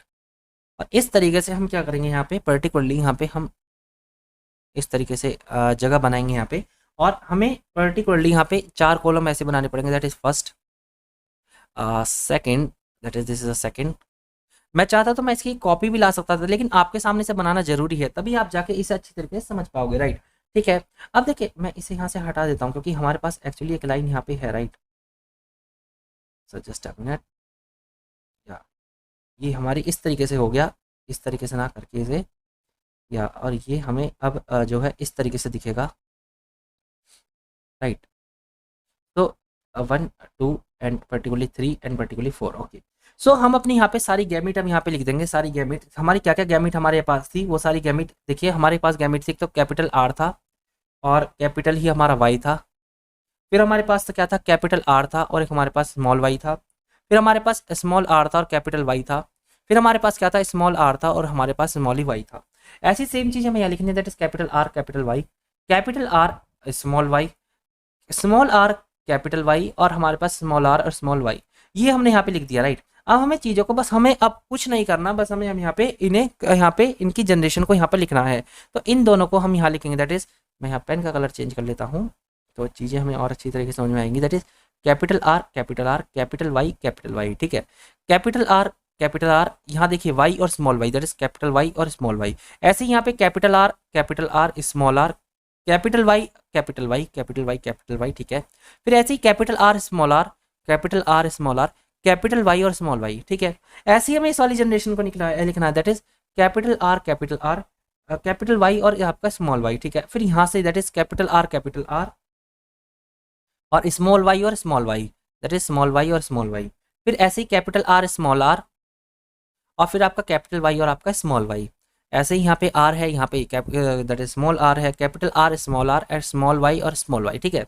ठीक है, फिर ऐसे ही हम यहाँ पे भी देखेंगे, दैट इज कैपिटल आर और फिर ये आपका स्मॉल आर है, फिर आपका कैपिटल वाई है, फिर अगेन आपका कैपिटल वाई है। फिर ऐसे ही आपका दैट इज कैपिटल आर है कैपिटल वाई है और फिर आपका स्मॉल वाई है। ऐसे ही आपका दोनों छोटे आर है और फिर दोनों बड़े यहाँ पे हमें वाई दिखते हैं। फिर ऐसे ही हमारा दोनों छोटे आर हैं और एक बड़ा वाई है, एक हमारा छोटा वाई है, राइट। ऐसे ही हमारे यहाँ पे देखो कि यहाँ कैपिटल आर है, यहाँ small that is small R और कैपिटल वाई और आपका स्मॉल वाई, ठीक है। फिर आप यहाँ पे देखो एक हमारा कैपिटल आर है, फिर स्मॉल आर है, फिर स्मॉल वाई है और स्मॉल वाई है, ठीक है। फिर यहाँ हम देखेंगे तो 2 बार हमारा स्मॉल आर है और फिर एक बार हमारा कैपिटल वाई है, एक बार हमारा स्मॉल वाई है। फिर आखिरी में हमारा क्या है, small R small Y small Y. So ये हमारी अब यहाँ पे क्या बन के आई है, हमारी ये F2 जनरेशन के बारे में चीज़ें बन के आई हैं। ठीक है, अब देखिए मैंने नाम दूंगा, मैं बहुत धीरे चल रहा हूँ कि चीज़ें आपको समझ में आए, ऐसा ना हो कि कोई चीज़ आपसे मिस ना हो जाए। ठीक है, देखिए अब मैं इसे नाम देता हूँ। देखिए ये क्या है हमारा, ये हमारा राउंड है, क्योंकि कैपिटल आर राउंड को रिप्रेजेंट कर रहा था, और वाई कैपिटल वाई किसको रिप्रेजेंट कर रहा था, देखिए कैपिटल वाई हमारा येलो को रिप्रेजेंट कर रहा था, राइट। तो कैपिटल राउंड और yellow, right, round and yellow. ऐसे यहाँ पे ये भी राउंड होगा, राउंड और येलो। ठीक है, ऐसे ही हमारा ये भी राउंड होगा, राउंड, और यहाँ पे capital Y that is yellow, और ये भी हमारा क्या होगा, दैट इज राउंड होगा, और क्या होगा, येलो होगा। ये हमारा क्या है, ये भी हमारा राउंड येलो है, राउंड येलो। बस यहीं पे थोड़ा बच्चों को थोड़ी प्रॉब्लम होती है, ये भी हमारा राउंड है, लेकिन अब हमारा यहाँ पे स्मॉल वाई आ गया, राइट, स्मॉल वाई, और स्मॉल वाई हमारा ग्रीन था। देखिए स्मॉल वाई हमारा ग्रीन था, ये रहा स्मॉल वाई, और स्मॉल वाई क्या था, ग्रीन था, राइट। सो स्मॉल आर है हमारा ग्रीन। ठीक है, फिर हमारा ये क्या है, ये भी हमारा क्या है, दैट इज हमारा कैपिटल आर यानी राउंड, और कैपिटल वाई यानी येलो। अब हमारे यहाँ कैपिटल आर है यानी राउंड है, और स्मॉल वाई है यानी पर्टिकुलरली हमारा क्या होगा, ये पर्टिकुलरली हमारा ग्रीन होगा, ग्रीन। अब यहाँ पे अगर आप देखोगे यहाँ पे, तो ये क्या है, हमारा राउंड है, और कैपिटल वाई है यानी येलो है, ये भी हमारा राउंड येलो रहेगा, राउंड येलो। ये हमारा क्या रहेगा, क्योंकि यहाँ स्मॉल आर है, और स्मॉल आर हमारा रिंकल था, रिंकल था, लेकिन रिंकल के साथ क्या निकल के आएगा, येलो, क्योंकि कैपिटल वाई साथ में प्रेजेंट है। ठीक है, यहाँ पे हमारा क्या प्रेजेंट है, ये भी हमारा रिंकल है, लेकिन रिंकल के साथ क्या प्रेजेंट होगा, येलो, येलो। ठीक है, यहाँ पे भी हमारा क्या प्रेजेंट होगा, यहाँ पे हमारा ये कैपिटल आ रहा है तो राउंड होगा, और राउंड के साथ क्या होगा, येलो होगा, राउंड येलो। ठीक है, ये भी क्या है, कैपिटल आ रहा है तो राउंड, और स्मॉल वाई साथ में प्रेजेंट है, यानी स्मॉल पर्टिकुलरली हमारा यहाँ पे प्रेजेंट है क्या, स्मॉल वाई, और स्मॉल वाई का मतलब है ग्रीन, ग्रीन। ठीक है, फिर यहाँ पे कैपिटल स्मॉल आर है, स्मॉल आर यानी रिंकल, और कैपिटल वाई है, कैपिटल वाई का मतलब है येलो। फिर हमारा ये क्या है, दैट इज स्मॉल आर है, स्मॉल आर का क्या था मतलब, स्मॉल आर था रिंकल, और कैपिटल स्मॉल वाई भी है, स्मॉल वाई का मतलब क्या था, ग्रीन। और अगर आप ये देखोगे, ये है कि आपका रिंकल ग्रीन, रिंकल ग्रीन तो हमारा कोई पेरेंट था ही नहीं। देखिए रिंकल ग्रीन हमारा कोई पेरेंट नहीं था, क्योंकि यहाँ राउंड ग्रीन है और ये फिर रिंकल येलो है। तो ये वाला जो करेक्टर बन के आया हमारा रिंकल ग्रीन, ये बिल्कुल नया करेक्टर है, बिल्कुल नया करेक्टर ये बन के आया, राइट। सो ये था आपका एक तरीका डाई हाइब्रिड क्रॉस, ये आपका एक डाई हाइब्रिड क्रॉस है। मेरी बात मानिए, 1 से 2 बार फिर से इसे ट्राई कीजिए, क्योंकि बहुत थोड़ा ट्रिकी रहता है, टेबल में थोड़ा हमें प्रॉब्लम होती है कई बार बनाने में। तो 1 से 2 बार आपको इस टेबल को जरूर ट्राई करना है, और अगर आपको एक बार ये टेबल आ गई तो आप बहुत अच्छी तरीके से इसे बनाना सीख जाओगे। ठीक है, अब हम जानते हैं इसका दैट इज फिनोटाइपिक रेशियो क्या होगा, दैट इज हमारा फिनोटाइपिक रेशियो यहाँ पर क्या प्रेजेंट होगा। देखिए अब हम बात करें अगर यहाँ पे पर्टिकुलरली फिनोटाइपिक रेशियो के बारे में, तो मैं यहाँ पहले नाम लिख देता हूँ क्या क्या था। एक हमारा था राउंड येलो, राउंड येलो था। एक हमारा क्या करेक्टर है, एक हमारा राउंड ग्रीन है, राउंड ग्रीन। ठीक है, और हमारा और क्या करेक्टर हो सकता है, एक रिंकल येलो हो सकता है, दैट इज रिंकल येलो, और एक हमारा रिंकल ग्रीन हो सकता है। इससे ज़्यादा तो कोई करेक्टर बन ही नहीं सकते। अगर आपस में मिल भी जाएंगे तो यही 4 करेक्टर बनेंगे, रिंकल ग्रीन, ये 4 करेक्टर में देखने को मिलेंगे। ज़्यादा से ज़्यादा अगर कोई करेक्टर बनता भी है तो ठीक है। अब देखिए बात करते हैं हमारा राउंड येलो कितने प्रेजेंट होंगे, यानी राउंड येलो कितने प्रेजेंट है। देखिए 1 2 3 4 5 6 एंड 7 8 एंड 7 8 9 9, लगभग लगभग 9 प्रेजेंट है, राइट, 9। अब बात करते हैं राउंड ग्रीन कितने प्रेजेंट है। राउंड ग्रीन की बात करें तो राउंड ग्रीन पहला ये रहा, एंड सेकंड ये रहा, एंड तीसरा ये रहा, थर्ड। हमारे कहीं ना कहीं 3 प्रेजेंट है राउंड ग्रीन पर्टिकुलरली 3। फिर रिंकल येलो की बात करते हैं। रिंकल येलो की बात की जाती है तो हमारी पहले में कोई रिंकल येलो नहीं है, सेकंड में भी नहीं है कोई भी, थर्ड में है एक ये रहा, एक ये रहा, 2 और एक 3। 3 हमारे रिंकल येलो है, दैट इज 3। और एक रिंकल ग्रीन जो हमारा नया पैटर्न बना है वो एक ही है, बस ये रहा। सो हमारा एक रिंकल ग्रीन है, दैट इज हमारा ये रहा। तो ये हमारे यहाँ पे क्या निकल के आई है, ये हमारे यहाँ पर पर्टिकुलरली फिनोटाइपिक रेशियो हमारी निकल के आ चुकी है। देखिए मैंने बहुत ही आसानी से और बहुत ही आसानी से हमने इस चीज़ों को समझ लिया, बहुत ही आसानी से, राइट। और हमने बहुत आसानी से चीज़ों को समझने की भी कोशिश की है कि हम कैसे इसकी एक तरीके की फिनोटाइपिक रेशियो को जो है रिप्रेजेंट कर सकते हैं, राइट। तो ये था आपका पर्टिकुलरली फिनोटाइपिक रेशियो। और इसी के बाद हमें एक चीज़ और समझनी है जो बहुत बहुत ज़्यादा हमारे लिए इंपॉर्टेंट है, और वो है हमारा that is law of independent assortment. ये क्या है देखिए, इन्होंने लिखा है the inheritance of one gene does not affect the inheritance of other gene. Very very important. यानी अगर इनहेरिटेंस हो रहा है एक जीन का, सपोज करो कैपिटल टी स्मॉल टी का इनहेरिटेंस हो रहा है, ठीक है, ये किसी और जीन के इनहेरिटेंस को इफेक्ट नहीं करने का। सपोज करो कोई जीन और इनहेरिट हो रहा है, एक पेरेंट्स में से दो जीन निकल के आ रहे हैं, एक जीन निकल के आ रहा है यानी ग्रोथ का, और एक जीन निकल के आ रहा है पर्टिकुलरली हेयर के कलर का, ठीक है। सो इन दोनों की जीन की इनहेरिटेंस हो रही है, लेकिन ये दोनों जीन एक दूसरे को इफेक्ट नहीं करने के, इस लॉ को बोला जाता है लॉ ऑफ इंडिपेंडेंट असॉर्टमेंट, ठीक है।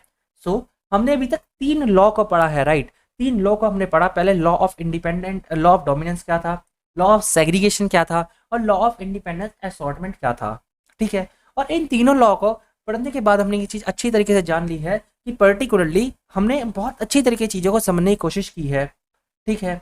अब चलते हैं और आगे और चीज़ों को समझने की कोशिश करते हैं। हमें समझना है क्रोमोसोम के बारे में, क्रोमोसोम्स के बारे में, कि हमारे ह्यूमन बीइंग में क्या क्रोमोसोम है, होता क्या है, उन चीज़ों के बारे में हमें समझना है। तो चलिए स्टार्ट करते हैं इसके बारे में थोड़ा समझना। ह्यूमन बॉडी में लगभग लगभग 46 क्रोमोसोम्स होते हैं, यानी हमारे अंदर 46 क्रोमोसोम के देखने को हमें मिलते हैं। यानी अगर 46 क्रोमोसोम, यानी क्रोमोसोम पेयर्स में एग्जिस्ट करते हैं, पेयर्स में, तो अगर हम बात करें तो एक्चुअली 23 क्रोमोसोम हमें टोटल पेयर्स में देखने को मिलते हैं। इसमें 22 क्रोमोसोम तो हमारे नॉर्मल क्रोमोसोम होते हैं जिसे हम ऑटोसोम बोलते हैं, लेकिन एक पेयर को हम पर्टिकुलरली सेक्स क्रोमोसोम बोलते हैं जिसका नाम एलोसोम भी हम जिसे बोलते हैं, ठीक है। तो ह्यूमन बॉडी के अंदर लगभग लगभग हमें 23 पेयर्स ऑफ क्रोमोसोम देखने को मिलते हैं, जिसमें 22 पेयर्स को हम ऑटोसोम बोलते हैं, और एक पेयर को जो कि हमारे सेक्स क्रोमोसोम्स होते हैं उन्हें हम क्या बोलते हैं यहाँ पे, एलोसोम्स बोलते हैं, ठीक है। मैं उम्मीद करता हूँ कि यहाँ तक की चीज़ें अब आपको अच्छी तरीके से समझ में आ रही होंगी, राइट। ओके, बस ये एक जनरल नॉलेज के लिए मैंने यहाँ पे चीज़ों को लिखा है, ठीक है। अब हम एक और चीज़, एक टॉपिक और यहाँ पे पढ़ेंगे, दैट इज पर्टिकुलरली हमारा एक टॉपिक है वो जो बहुत बहुत इंपॉर्टेंट टॉपिक है हमारा एनसीईआरटी में, जिसे हम एक सेक्स डिटर्मिनेशन के नाम से जानते हैं, राइट। और ये टॉपिक हमारे लिए इसलिए भी जरूरी है कि इससे क्वेश्चन पहले भी आ चुके हैं, यानी पहले भी क्वेश्चन इस टॉपिक से हमें देखने को मिले हैं, ठीक है। तो इस टॉपिक के बारे में चलिए थोड़ा सा पढ़ते हैं, लेकिन उससे पहले मैं आपको बताना चाहूंगा कि हमारे मेल और फीमेल में पर्टिकुलरली क्या क्या गैमीट्स प्रेजेंट रहते हैं, ठीक है। देखिए, अगर बात की जाती है पर्टिकुलरली मेल के बारे में, राइट, अगर मेल के बारे में बात करूँ तो उनके अंदर जो पेयर प्रेजेंट रहता है वो प्रेजेंट रहता है एक्स और वाई का। वहीं अगर फीमेल की बात की जाती है, फीमेल के अंदर प्रेजेंट रहता है यानी एक्स और एक्स का, ठीक है। ये बात हमेशा याद रखना कि जो स्पर्म होता है वो डिटरमाइन करता है कि जो चाइल्ड होगा वो मेल होगा या फीमेल होगा, यानी मेल ही डिटरमाइन करेगा कि जो पर्टिकुलरली चाइल्ड होगा वो मेल होगा या फीमेल होगा। पर्टिकुलरली मेल की जो गैमीट्स हैं वो इस बात को डिसाइड करती हैं, ठीक है। ये चीज़ हमने जानी। तो हमारी एनसीईआरटी में एक छोटा सा टॉपिक दे रखा है सेक्स डिटर्मिनेशन का, उसमें भी ये बात बोली है कि पर्टिकुलरली 50% कॉन्ट्रीब्यूशन चाइल्ड में मेल से आता है, और 50% कॉन्ट्रीब्यूशन कहाँ से आता है, पर्टिकुलरली फीमेल से हमें देखने को मिलता है, यानी फीमेल से 50%। लेकिन ये लाइन मैंने एक्स्ट्रा ऐड करी है कि अगर इससे आपका क्वेश्चन बन जाए कि पर्टिकुलरली जो है सेक्स कौन डिटरमाइन करेगा चाइल्ड का, तो पर्टिकुलरली स्पर्म है यानी मेल है जो डिटरमाइन करता है किसको, पर्टिकुलरली कि जो चाइल्ड होगा वो मेल होगा या फीमेल होगा, ठीक है। क्योंकि both male and female 50-50% contribute करते हैं चाइल्ड में, राइट, चाइल्ड में। और फिर मैंने आपको ये भी बता दिया है कि क्रोमोसोम पर्टिकुलरली 46 होते हैं, जिसमें 23 पेयर्स में देखने को मिलते हैं, 22 हमारे ऑटोसोम है और एक हमारा क्या है, पर्टिकुलरली एलोसोम है, राइट, ठीक है। अब हम बात करेंगे कि कुछ ऐसे ऑर्गेनिज्म भी होते हैं जिसमें इन्वायरमेंट बहुत बड़ा रोल प्ले करता है। जैसे जैसे रेप्टाइल की बात की जाती है, वहाँ पे पर्टिकुलर टेम्परेचर कि किस एग पर टेम्परेचर को फर्टिलाइज किया जा रहा है, जो एग जो किस टेम्परेचर पर एग को फर्टिलाइज किया जा रहा है वो बहुत इंपॉर्टेंट रोल प्ले करता है। और यही टेम्परेचर बता देता है कि जो एग के अंदर मेल निकलेगा या फीमेल निकलेगा, यानी उसका जो जेंडर होगा, यानी जो उसका जेंडर होगा वो मेल होगा या फीमेल होगा, ये उस टेम्परेचर पर डिपेंड है जिस टेम्परेचर पर एग को फर्टिलाइज किया जा रहा है, ठीक है। और अगर स्नेल्स की बात की जाती है, बहुत बहुत ज़्यादा इंपॉर्टेंट है। अगर मैं स्नेल्स की बात करूँ तो स्नेल की एक ये प्रॉपर्टी होती है कि वो अपने यानी सेक्स को चेंज कर लेते हैं, यानी वो मेल से फीमेल हो जाते हैं, मेल से वो क्या हो जाते हैं, फीमेल हो जाते हैं। ये किसकी प्रॉपर्टी है, ये पर्टिकुलरली प्रॉपर्टी हमें देखने को मिलती है स्नेल की, ठीक है। ये चीज़ भी हमने जानी, ठीक है। सो हमने अभी तक क्या पढ़ा, देखिए हमने इस लेक्चर में चीज़ों को जाना और टू द पॉइंट चीज़ों को हमने समझा है। हमने कुछ भी ये नहीं कि हमने टाइम को वेस्ट करने की कोशिश करी, नहीं, टू द पॉइंट हमने चीज़ों को समझा है। हमने हेरिडिटी के बारे में पढ़ लिया है, हेरिडिटी क्या है, और जहाँ से क्वेश्चन आते हैं यानी इसकी लॉज, यानी लॉज जो हमने तीनों लॉ यहाँ पे पढ़े वो भी हमने पढ़ लिए हैं। और साथ ही साथ हमने मोनो हाइब्रिड क्रॉस और डाई हाइब्रिड क्रॉस को भी यहाँ पे समझ लिया है, राइट, मोनो हाइब्रिड और डाई हाइब्रिड क्रॉस को भी, कि अब आपको यहाँ से कोई कंफ्यूजन नहीं होगा कि डाई हाइब्रिड क्रॉस क्या होता है या मोनो हाइब्रिड क्रॉस क्या होता है, वो चीज़ भी हमने यहाँ पे समझ ली है। एक शॉर्ट में हमने इस चैप्टर को कवर किया है और बहुत अच्छे तरीके से चीज़ों को समझने की कोशिश की है। हमने यहाँ पे एनसीईआरटी कवर की है, पूरी एनसीईआरटी। एनसीईआरटी के साथ साथ कुछ एक्स्ट्रा फैक्ट्स भी हमने यहाँ पे कवर कर लिए हैं, क्योंकि जब प्रीवियस ईयर के कुछ जब हमने पेपर देखे तो उनमें से हमने चीज़ों को उठा के यहाँ पे कवर किया है। ठीक है, आपको वीडियो कैसी लगी है जरूर आप मुझे कमेंट बॉक्स में बताइएगा। कुछ क्वेश्चन जैसे मैंने आपसे पूछे थे उसका जवाब आप जरूर मुझे दीजिएगा। और अगर इसकी आपको पीडीएफ चाहिए तो आप टेलीग्राम को जरूर ज्वाइन कर लीजिए। टेलीग्राम को जो लिंक है, क्योंकि देखिए ऐसे ही जैसे हमने यहाँ पे डाई हाइब्रिड क्रॉस पढ़ा है, राइट, या तो आप इनके नोट्स बना सकते हैं, यानी जैसे डाई हाइब्रिड क्रॉस है ये आपको वहाँ पे देखने को मिल जाएगा, पीडीएफ आप इसकी ले सकते हैं टेलीग्राम से, तो आप इसे लगातार रिवाइज भी कर सकते हैं, राइट। सो अगर आपको इसकी पीडीएफ चाहिए तो आप टेलीग्राम जरूर ज्वाइन कर लीजिए। टेलीग्राम का जो लिंक है ग्रुप का वो मैंने कमेंट बॉक्स में पिन कर रखा है। ठीक है, सो अब हम नेक्स्ट क्लास में, नेक्स्ट पर्टिकुलर वीडियो में मिलेंगे एक नए चैप्टर के वन शॉट के साथ और चीज़ों को बहुत अच्छी तरीके से कवर करने की कोशिश करेंगे। तो चलते हैं, मिलते हैं अपनी नेक्स्ट क्लास में। Thank you.